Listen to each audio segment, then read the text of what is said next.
एक भूमिगत जगह 2 से 3 किलोमीटर व्यास वाली। कहीं और के जीवन ने इसे एक हवाई अड्डे जैसा चुना है। पैर से नाभि तक वो एक पूरे विकसित आदमी जैसा है, पर इसके ऊपर वो पूरा पारभासक है।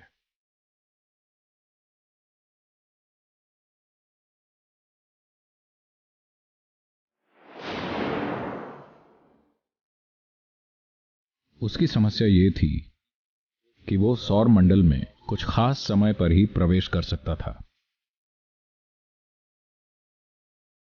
वो मुझे मेरे शरीर के बिना लेना चाहते हैं।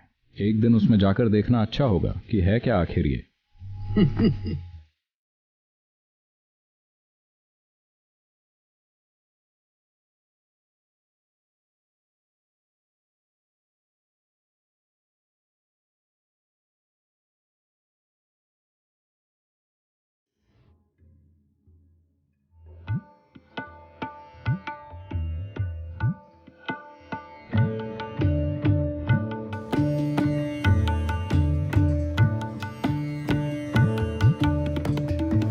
यहां से जो भी मैं कहने वाला हूं वो बस एक अनुमान और पौराणिक कथा है।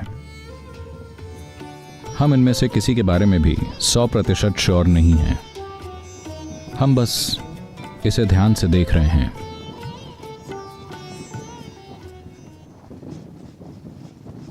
एक चीज साफ है,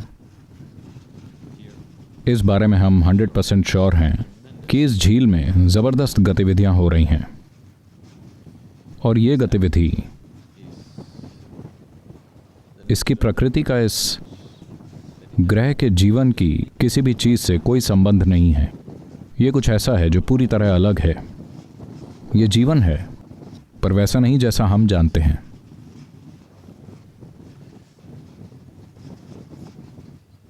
मैं मानसरोवर को आध्यात्मिक जगह नहीं कहूंगा, क्योंकि अध्यात्म इंसानों में से होता है। ये जीव, अगर हम उन्हें यह नाम दे सकें, मुझे नहीं पता कि उन्हें क्या कहना चाहिए, जीव या चीज़ें या प्राणी या कुछ और। हमारे पास उन चीज़ों या घटनाओं के लिए कोई शब्द नहीं है जो हमारे अनुभव क्षेत्र में नहीं है। जिसे हम जीवन समझते हैं, उनका उसकी किसी भी चीज़ से ताल्लुक नहीं है। तो अभी के लिए शब्द न मिलने की वजह से हम उन्हें जीव कहेंगे। उनकी प्रकृति का हम जो हैं, या कम से कम अभी जिस स्तर पर हैं, उससे कोई लेना देना नहीं है। तो वास्तव में ये एक आध्यात्मिक जगह नहीं है, पर किसी तरह कहीं और के जीवन ने इसे एक हवाई अड्डे जैसा चुना है। वो बस यहाँ लैंड और टेक ऑफ कर रहे हैं एक ज़बरदस्त गति के साथ। ये पागल कर देने वाला है। ये किसी भी तर्क में फिट नहीं बैठता। क्यों लाखों साल से इस ग्रह की एक ही जगह को उस जीवन द्वारा इस्तेमाल किया जा रहा है जो यहाँ का नहीं है? क्यों? और क्यों यही जगह? और क्यों इतने लंबे समय तक?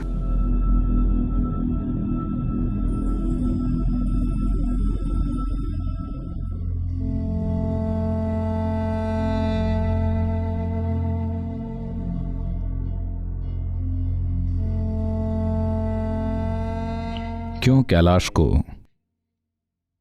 हमेशा कई महान जीवों का घर माना गया है? क्योंकि Because many great beings chose to deposit their work, preserve their work in Kailash. कई महान जीवों ने अपने काम को जमा करने के लिए, अपने काम को सुरक्षित रखने के लिए कैलाश को चुना। खुद शिव से आरंभ होकर और फिर पहले तीर्थंकर और महानतम बौद्ध गुरुओं में से 2 ने, इन सभी लोगों ने अपने काम को सुरक्षित रखने के लिए कैलाश पर्वत को एक जगह के रूप में चुना। जब मैं कहता हूं काम को सुरक्षित रखना, तो असल में इस ग्रह पर इन हजारों सालों में जितने भी दिव्यदर्शी हुए, उनमें से ज्यादातर को अपने आसपास के लोगों से अगर अपने काम का 1 या 2% भी बांटने का मौका मिला, तो वो भाग्यशाली हैं। अधिकतर को इतना करने को भी नहीं मिलता। तो उन्होंने इसे जमा करने के लिए हमेशा ऐसी जगह को चुना जहां पर लोगों का बहुत आवागमन न होता हो, पर जो जाने के इच्छुक हैं उनके लिए पहुंचने योग्य भी हो। तो कैलाश एक ऐसी जगह है। ये पूरी तरह से न पहुंचने योग्य नहीं है, पर यह इतनी कठिन भी है कि कई सारे लोग को हतोत्साहित करते। इस तरह की कई जगहें हैं, पर अगर जमा किए गए काम की मात्रा और विविधता की बात की जाए तो यही एक जगह है। तो इसलिए इसे शिव का घर कहते हैं। इसलिए नहीं कि आप कहीं चट्टान खोदें वो आपको वहां मिल जाए,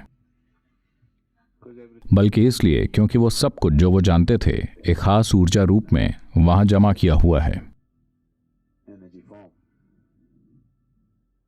तो उनके जीवन में से हमारे लिए जो भी मूल्यवान है वो सब कुछ यहां है।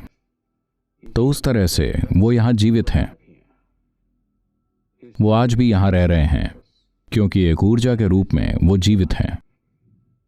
वहां कई जीव जीवित हैं, पर आपको इस बारे में कल्पना शुरू नहीं कर देनी चाहिए, क्योंकि पहली चीज जो लोगों के साथ होती है जब वो कैलाश मानसरोवर आते हैं, वो ऊपर आकाश की ओर देखते हैं। देखो वहां शिव और पार्वती। बैल को मिस मत कर देना।